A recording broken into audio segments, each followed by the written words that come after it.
আলাইকুম রহমতুল্লাহি ওয়াবারাকাতুহু আলহামদুলিল্লাহ ওয়াসসালাতু ওয়াসসালামু আলা মান লা নাবী ইবাদা আউযু বিল্লাহি মিনাশ শাইতানির রাজিম বিসমিল্লাহির রহমানির রহিম ইন্নামা ইয়াখশা মিন ইবাদিহিল উলামা সূরা ফাতির 28 29 নং আয়াত তেলাওয়াত করা হলো। আজকের বক্তব্যের বিষয় হলো বিভিন্ন দেশের ইসলাম এবং সিফাতি নাম সম্পর্কে। অতি প্রথম আগে আমি বলে নিই, সূরা মুজাম্মিলের 20 নং আয়াতে আল্লাহ বলতেছে, ফাকরাউ মা তায়াসসারা মিনহু, কোরআন থেকে যতটুকু সহজ হয় ততটুকু তুমি তেলাওয়াত করো, পড়ো। সূরা ফাতিহার পরে সূরা হিজরের 87 নম্বর আয়াত আল্লাহ বলতেছে, তোমাকে দেওয়া হয়েছে 60টি আয়াত, বারবার পঠিত আয়াত, বারবার পাঠ করার জন্য, যার কথা বলা হচ্ছে সূরা ফাতিহার কথা। এখানে সূরা ফাতিহার পরে কোরআন থেকে যতটুকু সহজ হয় ততটুকু তুমি পাঠ করে রুকু সেজদা এবং সালাত প্রতিষ্ঠা করবে, সালাত পড়বে। তাহলে আল্লাহকে স্মরণ করবে যেভাবে তোমাকে শিক্ষা দিয়েছেন আল্লাহ। যেমন সূরা বাকারার 238-39 নং আয়াতে আল্লাহ বলতেছে, তোমাকে যেভাবে শিক্ষা দিয়ে হয়েছে। আচ্ছা, তাহলে এখানে আমি স্পষ্ট বললাম, বোঝানোর চেষ্টা করলাম যে যারাই মুসলমান হয়েছে, কালেমায়ে তয়্যিবার স্বীকৃতি দেয়, তাওহীদ প্রতিষ্ঠার চেষ্টা করে, শিরক বেদাত করে না এবং কোরআন আদেশ ও নিষেধ মানে, আল্লাহর কাছে খালেস অন্তরে আত্মসমর্পণ করে মানে মুসলিম হয়, সেই আলেম। সূরা ফাতির এই কথা আল্লাহ বলতেছে যে, ইন্নামা ইয়াখশা মিন ইবাদিহিল উলামা, যে আল্লাহকে ইবাদত করে, আল্লাহকে ভয় করে, সে হচ্ছে উলামা মানে জ্ঞানীগণ, সে হচ্ছে জ্ঞানীগণ মানে আলেম, যা আমরা সংক্ষেপে বুঝি। তাহলে এখানে আল্লাহ আলেমের পরিচয় আল্লাহ দিয়ে দিয়েছেন। কে আলেম তার পরিচয় আল্লাহ তুলে ধরেছেন। এখন বিষয় হলো যে আমরা যে এক্সট্রাভাবে টাইটেলগুলো ব্যবহার করি, এগুলি ঠিক কিনা। তার আগে আমি চলে যাই যে মানুষের অনুসরণ করা যাবে কিনা। মানুষ দু ধরনের হয়, এক ভালো, এক খারাপ। এখানে আল্লাহ বলতেছে সূরা আরাফের 3 নং আয়াতে, ইত্তাবিউ, তুমি অনুসরণ করো, মা উনসিলা ইলাইকুম, যা তোমার প্রতি নাজিল করা হয়েছে, মির রাব্বিকুম, তোমার রবের পক্ষ থেকে, তোমার রবের পক্ষ থেকে তোমার প্রতি যা নাজিল করা হয়েছে তার অনুসরণ করো। ওয়ালা তাত্তাবিউ, তুমি অনুসরণ করো না, মিন দুনিহি আউলিয়া, দুনিয়ার কোন আউলিয়ার অনুসরণ করো না। এখানে স্পষ্টভাবে নিষেধ করেছে, দুনিয়ার মধ্যে যারা আউলিয়া, দরবেশ এবং প্রবৃত্তির অনুসরণ করে তাদের অনুসরণ করা যাবে না, এখানে আল্লাহ নিষেধ করেছেন। এবং কলিলাম মা তাযাক্কারুন, অতঃপর তোমরা সামান্যই আল্লাহকে স্মরণ করে থাকো। তো যাই হোক, এখানে আমি দুনিয়ার যারা দরবেশ, আউলিয়া, যে কিছু দাবি করে তার অনুসরণ করা যাবে না, এটা স্পষ্টভাবে সূরা আরাফের 3 নং আয়াতে নিষেধ করেছে। সেটা আপনি নিচে পড়ে দেখুন। এবং সূরা তওবার 28 থেকে 34 নং আয়াত পর্যন্ত আপনি পড়ে দেখুন। সেখানে বলা আছে, রুহবানা আর বাবা, দুনিয়ার কোনো বৈরাগী এবং সাধু এবং ওলি, আউলিয়া, যে যেটাই দাবি করুক না কেন, তার অনুসরণ করা যাবে না। আপনি দুটি সূরার থেকে দুটি আয়াত পড়লে আপনি ইসলাম সম্পর্কে বহুদূর আগাতে পারবেন। এরকম কোরআন আরো বহুত আয়াত আছে যা ছোট ভিডিওর মাধ্যমে উপস্থাপন করা সম্ভব নয়। এখন আমরা চলে যাব হাদিসের দিকে। হাদিসের 3 নম্বর, সহিহুল বুখারী 3 নম্বর খণ্ড 3606 নং হাদিস আপনি পড়ে দেখুন। সেখানে স্পষ্টভাবে বর্ণনা এসেছে, হুযায়ফা রাদিয়াল্লাহু আনহু বলতেছে, অন্যান্য সাহাবীরা জিজ্ঞেস করতো আল্লাহ রাসূল সাল্লাল্লাহু আলাইহি ওয়াসাল্লামকে কল্যাণ সম্পর্কে। আমি আল্লাহ রাসূল সাল্লাল্লাহু আলাইহি ওয়াসাল্লামকে জিজ্ঞেস করতাম অকল্যাণ সম্পর্কে, এই ভয়ে যে জানি অকল্যাণ আমাকে স্পর্শ করে বসে, জানি অকল্যাণ আমাকে স্পর্শ না করতে পারে, এই কারণে আমি অকল্যাণ সম্পর্কে আল্লাহ রাসূল সাল্লাল্লাহু আলাইহি ওয়াসাল্লামকে জিজ্ঞেস করতাম।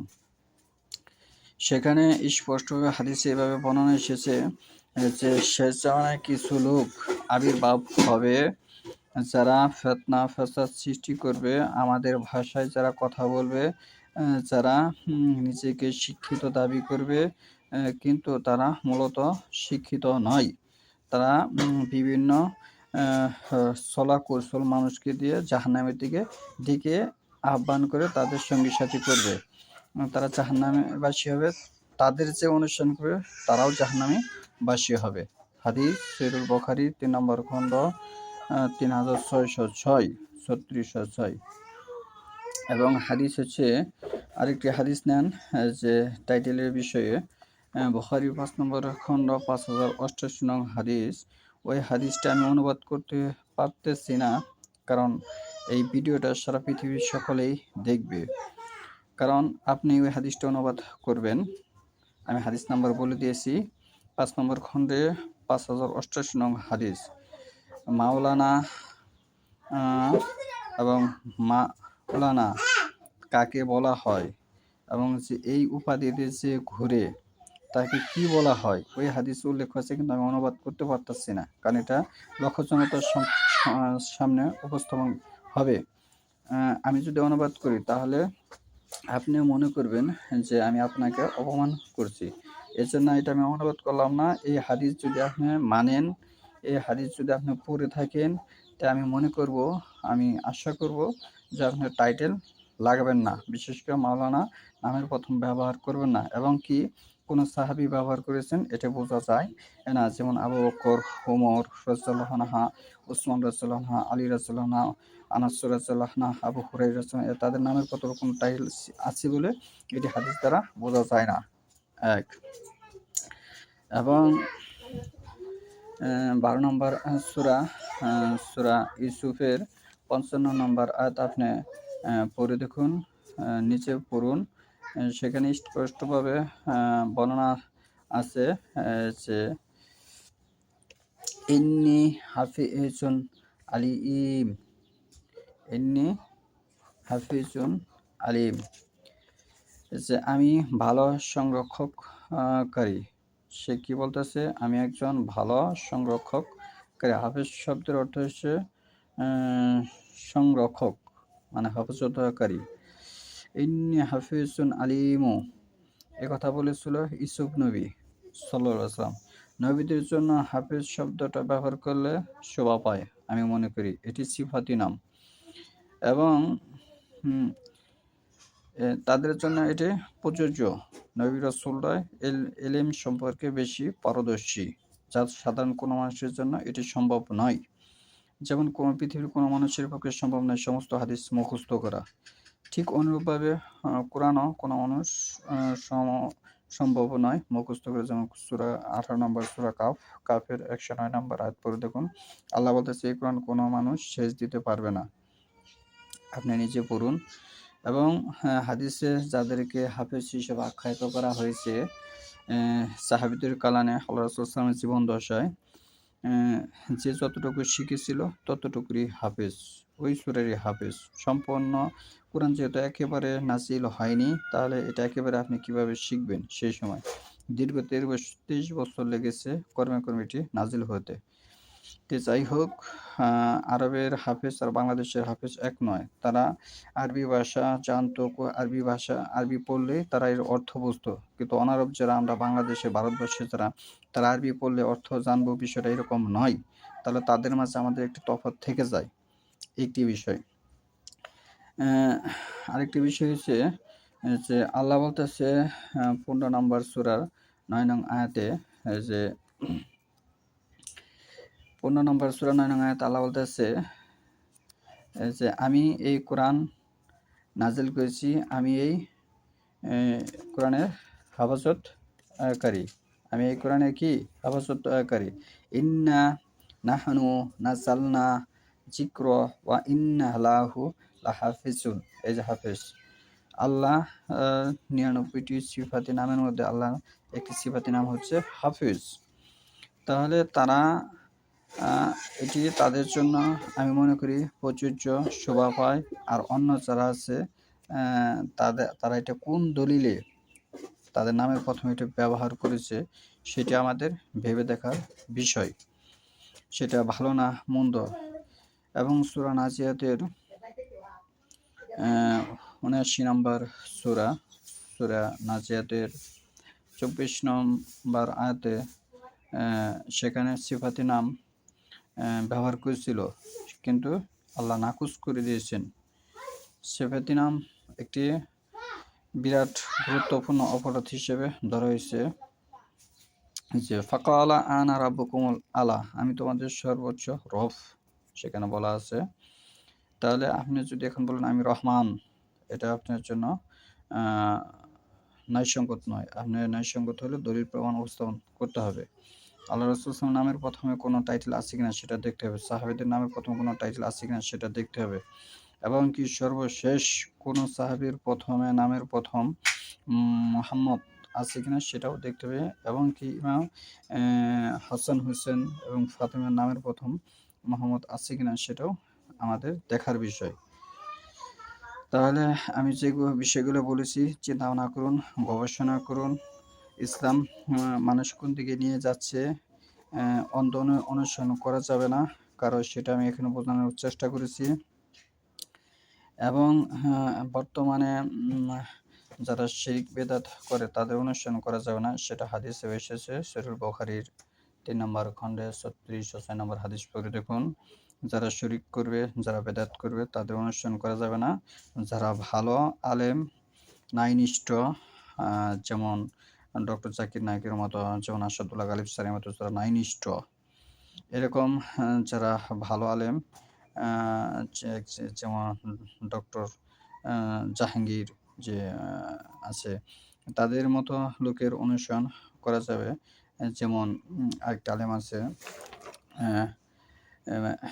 বাংলা অনুবাদ করেছে সরল কোরআন শরীফ, ফজলুর রহমান। এরকম ব্যক্তির অনুসরণ করা যেতে পারে দ্বীনের খাতিরে, দ্বীনের স্বার্থে। যদি সে বেদাত করে শিরক করে তখন তার অনুসরণ ত্যাগ করতে হবে, এটি ত্যাগ করা ফরজ। তাহলে বিষয়টা ভাবুন। আর যদি সারা পৃথিবীর মুসলমান যারা দ্বীনি দাওয়াত দিতেছে, দায়ী যারা, তারা যদি ফতোয়ার খাতিরে একত্র হতে না পারে, তাহলে এটি এমন একটি পর্যায়ে চলে যাবে যে ওই সহিহ বুখারীর 3 নম্বর খণ্ডে 36 6 নম্বর হাদিসে যে বর্ণনাটা এসেছে যে শেষ যুগে আলেমরা জাহান্নামের দিকে নিয়ে যাবে। যদি তারা ফতোয়ার দিকে একত্র না হতে পারে, তাহলে আমাদের তাদের বিষয়টাও ভাববার বিষয়। তারা কি আল্লাহ রাসূলের হাদিস অনুযায়ী ফিতনা কিনা সেটাও আমাদের ভাববার বিষয়।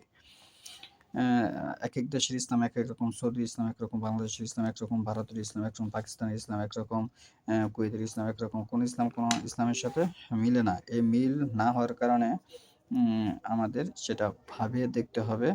ইসলাম রক্ষা করা প্রত্যেকটি মুসলমানের নৈতিক দায়িত্ব। আমরা এটি নিয়ে চিন্তাভাবনা করব, গবেষণা করব। পরে আমরা কারো কথা শুনবো এবং মানার চেষ্টা করবো, ইসলাম সম্পর্কে বোঝার চেষ্টা করবো। ইবনে মাজাহ একটি হাদিস এসেছে, তলাবুল ইলম ফরিজাতুন আলা কুল্লি মুসলিম। প্রত্যেক মুসলমানের জ্ঞান অর্জন করা ফরজ এবং কোরআন জেনে বুঝে পড়া আমি মনে করি ভালো হবে। কারণ আরবরা তো কোরআন আরবি ভাষা, তাদের আরবি ভাষা সম্পর্কে জ্ঞান ছিল, তারা বুঝতো কোন জায়গায় কোরআনে আদেশ আছে, কয়টি আদেশ আছে, কয়টি নিষেধ আছে, সেটা কিন্তু অনারবরা বোঝে না। না বোঝার খাতিরে শুধু হাফিজ হলে আপনি দ্বারা দিনই কোনো কল্যাণ হবে না। যদি আপনি এর অর্থ না জানেন, এই কল্যাণ হবে না। বিদায়ী মিজানুর রহমান ইংরেজিতে আল্লাহ রাসূলকে বলতেছে কাউবয়, যেটা আরবিতে আল্লাহ রাসূল কোরআনের মাধ্যমে নিষেধ করেছে। সূরা বাকারা 104 নম্বর আয়াতে, সূরা নিসা 46 নম্বর 35 নম্বর আয়াতে নিষেধ করেছে যে হে ইহুদিদেরকে আল্লাহ বলতেছে, হে ইহুদিরা, তোমরা আল্লাহ রাসূলকে রাইনা বলো না, উনসুরুনা বলো। এরকম বিষয়গুলো আমাদের বোঝার জন্য কোরআনের অর্থ জানা থাকতে হবে। শুধু হাফেজ হলে আপনার দ্বারা কোনো কল্যাণ হবে না এবং আপনি সওয়াব পাবেন। সওয়াব এটা সাধারণ মানুষ উপার্জন করতে পারবে, এটা কোনো বিষয় না। সুবহানাকা ওয়া বিহামদিকা আশহাদু আল্লা ইলাহা ইল্লা আনতা আস্তাগফিরুকা ওয়া আতুবু ইলাইক।